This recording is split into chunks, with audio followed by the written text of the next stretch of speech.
Jeremy Clarkson has been openly furious about Keir Starmer's attitude towards farmers ever since he was elected in July, but now has spoken out again over an infamous blunder.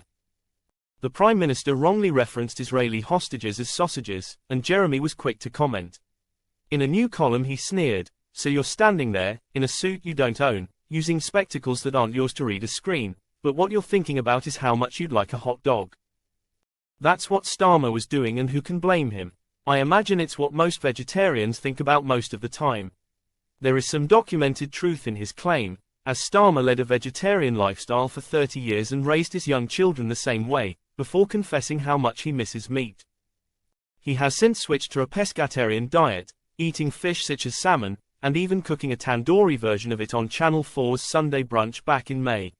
After unapologetically ridiculing the Labour PM, he blamed him for using a teleprompter. "It almost certainly said hostages. But when you are using autocue, you're not really concentrating on what you're saying," he argued.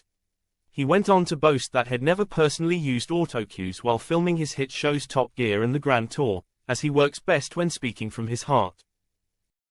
"It's got to stop. Know what you want to say and then say it," he exclaimed in his Times column. "Speak from the heart, use your words, and we will be able to tell, because audiences just can, whether you mean them or not." He also took aim at Chancellor Rachel Reeves for using an autocue at the conference in Liverpool alongside Starmer last week. Jeremy sneered that she'd been told to smile a lot, something he felt was impossible to do while discussing the grim subject of capital gains tax. Ridiculing the fail, he exclaimed, "We ended up with someone doing talking noises, while grinning so hard her mouth looked like a 1950s Corvette radiator grill."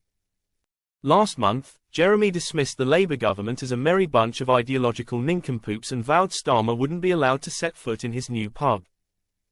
He was cheered on at the Farmer's Dog, which he opened in the picturesque Cotswolds village of Astall, as he stated the PM would have to change his attitude towards the rural community for him to reverse the ban.